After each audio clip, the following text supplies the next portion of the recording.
subtitle of this event, right, is a discussion on the future of energy in New York. And to talk about the future, we sort of have to talk about how we arrived at the present moment, right? And certainly most people in this room, I think, appreciate that New York is not on track to meet many of the statutorily mandated climate goals that were set forth in the CLCPA just a few years ago. So I'm going to start with a really easy question. Why do you think that is? Do you want me to go first, or? You can go first. Okay, and we can jump back. Okay. I'll caveat it with, I think, they are very ambitious goals, and there's two really main climate goals that you talk about, that everyone talks about. That's 70% of it renewable generation by 2030, which is just around the corner, and net zero emission, closing down all thermal generation, or the gas powered plants by 2040. I honestly believe that that's still achievable. And I think that, the analysis out there can support that. I think the government, the local administration and the agencies and authorities are taking steps to try and achieve that. It's going to be a rough road ahead, but I think it is achievable. I don't think 2030 is, 70 by 30, that's already been identified. And I think there's a couple of reasons why. One, I think the big one is the federal government right now is, there is a war against offshore wind. And if you look in the goals of the CLCPA, there's a certain amount of megawatts. It was 9 gigawatts of wind that was supposed to be online by 2035. There's recent case law. These companies have gone through entire millions and millions of dollars spent in permitting processes that have taken years and years and years. And they're 50-60% of the way through construction. They've secured their investments, their financing, their external banks that are funding these projects, and then the federal administration comes in and tries to, does issue stop work orders, and work stops at billions of dollars a day, or millions of dollars a day. And for Empire Wind, it was extremely important, and they overcame that stop work order. All three major wind projects, I think 3 of the 4, 3 and 3 have successfully challenged that temporary or stop work order. But in Empire Wind, it was key that they were in the river by February, or in the water by February, in the ocean by February, because they had 2 vessels that can do the work. And they only had those vessels under contract for a limited period of time, and they had to get work done before the time of year restrictions came in to protect endangered species. And if a 90-day stop work order would have taken an effect and not been challenged successfully, they would have lost that window. They would have lost their financing for that project. You have a project that's over 50% built, and they would have had to shut it down. So it's not only that you're losing the megawatts that's needed to meet the goals, but you're also losing the confidence of the investors that are going to support those projects and the companies. And that stigmatism is now stuck with us for now until this administration either changes its mind or the administration is changed. And the problem now I see is the pendulum of political swing. Right now you have a government that's a federal government that's anti-offshore wind, and we have Hey. Space. Hey.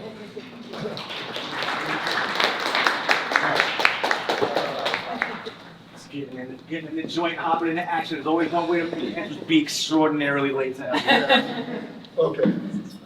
Yeah, please tell me if you can't hear. And then now it's all right. Thank you. And then so I do think I think the federal government is the number one problem right now, not achieving the goals, but they're not the only issue to blame. I think the other one is the emergence of the need for more firm load. We'll talk about what firm load is, but you've all heard about artificial intelligence and data centers. They've increased the demand of electricity that we weren't thinking about 10 years ago, even 5 years ago. So when these goals were set, it was saying, okay, we're going to retire non-renewable generation and emission-free generation, and we're going to try and achieve what our current demand load is. But now we're retiring and we're exponentially increasing that demand load. So I think that is another contributing factor to why 70% by 30 is tough to do, because we need to maintain reliability, and we're going to talk about that a little bit later. And decommissioning thermal generation that could impact reliability, meaning blackouts, the lights go off, actually would cause more environmental harm than just decommissioning those thermal generation. So I think those really are the two main pieces, in my opinion, that really have hurt our ability to achieve that 70 by 30 goal. So Caitlin, I'm just going to repeat the question so Eric's up to speed. Okay. Why do you think it is that New York has failed to meet most of its statutorily mandated goals as set forth in CLCPA? Do you want to hop in? No, I'm just trying to Yeah. remember my line here. Well, Pete read all off of my notes, so. I'm sorry. He's an honor student. He's an honor student. Don't worry. No, you're so Now we know how we got this. Yeah. So, I mean, I don't really think you could underplay just the changing of the field that this current federal administration has done. I think it's just, and I think Pete touched on a lot of the stuff, like, the stop work orders that have successfully been lifted, which is fantastic, but that uncertainty, it's not just, quite frankly, I think with the investors, I think one of the most insidious parts of the federal interference in this context these days is the misinformation it spreads to voters and your average person. As someone who's worked in this space for 10 years, I'll admit quite frankly, environmental and clean energy causes, I think for a long time were seen as, all right, well, you have everything else, like you know where your food's coming from, you have a safe place to sleep, now I can focus on this cause. And I think with the misinformation, the destabilization that this federal government is causing and driving up prices across the board in a number of ways, it takes away that space that people can engage in this type of topic. Because I'll be frank, if I didn't know where my next meal was coming from or if I could afford my heating bill, I'd probably care a lot less. And when you have someone in a position like the presidency or positions of power in the federal government spreading misinformation, saying climate change isn't real, saying that wind turbines, offshore wind kills whales, like that kind of thing, it takes someone who may not be as educated as probably a lot of you are in this space, who care about and spend time in these issues, and they maybe start to question those causes. And if you also have these stressors in your daily life that are fundamental needs to be a safe human in a world and know where everything's coming and that you're safe, it becomes a lot harder to engage and prioritize these type of things, and that affects people at the voting booth. So besides kind of like the litigation, the pulling back of tax credits, subsidies, all sorts of stuff, pulling out of international climate accords, it's that really base level and how it affects your average person and how they may choose or not to choose to engage or prioritize this type of cause, which from my perspective, which I'll admit I'm biased, but I do think this is true, is a cause that should be important to everyone. Especially if you are going to have kids or have anyone you care about that are going to continue on in this world long after anyone in this room is gone. This is a cause that's going to affect their life. But it's one that I think is getting pushed back to a certain extent because of all of the other horrible things this administration is doing, even outside of the attacks on climate. When you say, folks don't necessarily, when you give a lot of information, some folks are driven by that, environment becomes less and less of what you care about. That's probably true for folks who are distantly, concerned, right? Basic needs always trumps the stuff that's over there. But when you understand your basic needs are directly connected to the work of state policy, then that's what you care about, right? And so my experience has told me that when you actually connect those dots, one, people already kind of connect the dots, they just don't understand how to access spaces and places where decisions are made, which is why places like the NISO stakeholder forums and the REGI stakeholder forums or any name you're proceeding in the Public Service Commission are like esoteric black holes where only lawyers go. So I'll tell you right now, you're all in law school, you want to make a ton of money, right? Go work at one of those, go look them up. I won't name the names, but you can go look them up, and they all get paid a ton of money to go sit around, read papers, and then whoever the mercenary is that pays them the highest, they'll go do that bidding for it. You can do that at the state for a lot less money. So my point here is that we're connecting the dots between the proximal and distal, the proximal, and like the state level policies, right? Part of the reason why we have a climate act in the first place is because literally thousands and thousands of people all across the state cared about the direction of this economy, right? And said that we understand we're both directly impacted by the way we generate energy, by the amount of emissions that are in the air, and by the way in which our energy is part of a fundamental part of how our economy functions. We were decoupling our emissions from our GDP in the state for a really, really, really long time, right? And now we are beginning to recouple our emissions to our GDP because of these ideas around reliability, right? That is scary, right? That is like scary. Do you know when our like economy was most tightly tied between our emissions and our GDP? The early industrial revolution of the late 1800s. We should not be having Not a great time. not a great time in human history for a whole bunch of reasons. I mean, like we could go on and on and on. But the problem here is that we are essentially engaging in a sort of unvaluable way of imagining our economic path forward. One. Two, I think because people understand this connection between their daily lives, the direction of energy policy, and how it impacts both their bills and their health, no one cares more about the environment than poor people, quite frankly, right? Yale Center on Climate Communications, right? What is that? Climate change communications? They've documented this. I'll have to find a study a couple of years ago when they did the crosstabs on like who cares about climate the most. The two number one like sectors were African Americans and Latinos, right? And one, that's because they come. My family comes from an agrarian background. My grandparents moved from the deep south, moved to New York, and then came up to the Hudson Valley. I moved to Buffalo. Buffalo is basically Alabama in the end of New York, right? But when you have these sort of agrarian legacies, you understand both your connection to the earth, right? You understand your connection to the earth, which is super important.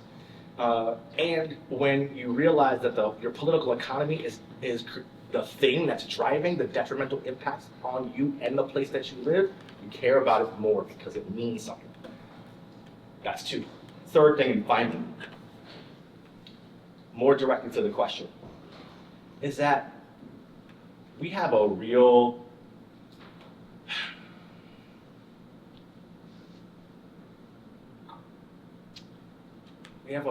like slightly like don't look at that kind of way of imagining. Like reliability is this external thing that we have to manage. We got to keep the lights on. We can't do this. We can't do that unless we maintain this idea of reliability. Well, Trump, right?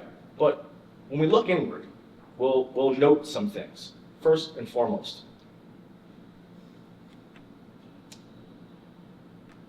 20 years ago, when the then governor, right, said we were going to support an escalating number of renewable energy on the grid. Right? It was called then, was the beginning of the renewable portfolio standards, right, in the Public Service Commission dockets, right?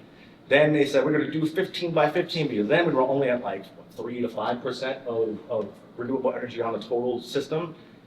Guess where we are right now? Anybody? Renewable generation, less than 50% downstate for sure. Oh, downstate. Well, downstate's down like 10%. Yeah. Right. So it's more than 50%. It's statewide though. It's somewhere like 20. I was going to say like 18%. Yeah, 20%. Right? That was 20 years ago, and we're making that much progress. This isn't about reliability. It's not about externalities from a federal administration. It's about how we set policy, what leadership we take, and about how committed we are to putting resources into that deployment. We could have avoided much of the sort of Trump lockdown if we just accelerated renewable energy development by bottom lining both the permitting, interconnection, and properly valuing renewables as we'll talk about firmness in a minute, like as a resource that could supply supply energy reliably to the rest of the state. So I think when we combine those three things, right, together, we're looking at it's maybe time to do a little bit of mirror glancing as opposed to thinking about like, ghosts in the back of the room around reliability, boogeymen in the White House. It's like, wait, what are we really doing? And I'm going to stop right there because we have a lot of fun. So, Can I comment on that? yeah, I was going to transition this to you. So. Yeah, no, I think, I agree with Eric to some extent, but I also want to say reliability is a real thing. Yeah. It's my job to be a provider. So Pete, why don't we, I don't want to interrupt you, but why don't you kind of just explain the fundamentals of what we mean when we're talking about reliability? Reliability means, we have that NISO, and some of you had toured the NISO facility, but it has a general, there are analyses that say you need to have a certain amount of firm load that you can turn on in 24/7, 7 days a week. You need that firm load. There's peaks of demand for energy, there's not peaks, and there's a certain amount of contingencies that are built in that if you lose this power plant, you use this transmission line, you can still maintain that load. So there's a buffer built in. We have some of the most conservative reliability tariffs in the country. We do, but that's why we don't have blackouts, and that's why people continue to have electricity. Yeah, so Can we go longer? Yeah. Okay, we're going to go longer. okay, so Sorry to interrupt. Yeah, No, thank if it's okay, we're going to let them speak for a few more minutes and have the Q&A a little bit after. I appreciate that. Thank you. So I believe the analysis, the ISO says that there is a reliability, we have short-term reliability needs both in Zone J, which is near the city, and Zone K, which is Long Island, facing us. So how do you address that reliability with renewable generation? You build new renewable generation or emissions-free. It doesn't come free. And that's my biggest concern right now, and it goes directly to what Eric was saying, and I was going to ask, what do you see, setting aside all of the things we talked about, as the big hurdle that we need to overcome to get to full renewable or full emissions free? And it's a way to do it where we don't sell the ratepayer.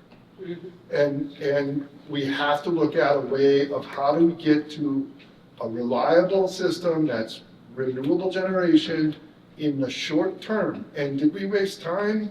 Absolutely. Things should have been done years ago. I'm the first one to admit that and had championed that. But we are where we are now. So how do we get beyond that? We were slowed by the federal government. There's no denying that, in my opinion. It's not an excuse. It's just a reality. So we have to figure out a way around that. And I think like NIPA is looking at, for example, if I can toot the horn of NIPA, and again, this is my own personal opinion, we are looking to decommission our thermal generations. We have an MOU, an agreement that says we're doing it by 2030 or 35. 35. And we're targeting that, but we're also looking at the new legislation that we received a couple of years ago. It's called the REACH program. Mm-hmm. So we're now building generation with private equity and private partners, taking the profits from that generation, and we're going to turn it to subsidies to help low-income families and middle-income families to offset that cost of switching to a renewable grid. Absent doing that, we're not going to get there because the voters are not, and then therefore the politicians, which we all have to deal with, are not going to agree to go to renewable if it's going to cost people, if that's the number one cost in their household, that and their rent. You're not going to get there, in my opinion. So we got to be creative in our ways of how do you do this in a way that can reduce the cost, not to the companies, but to the ratepayer, because they're ultimately bearing this burden. And there's a lot of pressure on them right now because you need transmission infrastructure. That doesn't come free. You need renewable generation. Now nuclear power is going there. That doesn't come free. And damn right. And it's coming and solar generation doesn't come free. Offshore wind doesn't come free. And so either you're going to find a billionaire who's willing to throw all his money towards renewable generation and subsidize it all, and I don't think that's going to happen, or you got to come up with creative solutions to make it economical. And the challenges of the cost is it's not, for example, NIPA doesn't earn a profit. We earn, when we generate, and we're seeing costs for renewable generation increasing because there's demand across the world to put in same types of renewable generation. Supply chains, so if you're saying I gotta do something by 2040, you're expediting the timeline. That doesn't come cheap. That increases the cost. And we're seeing delays in 8 years delays in getting key infrastructure that we need, components that support renewable generation. So do you pay more to get ahead in the pipeline to get it sooner? Well, who's gonna pay for it? It's the ratepayer, right? And so you have to balance those equities to the ratepayer, in my opinion. And, do we shut down all the thermal at 2030 now?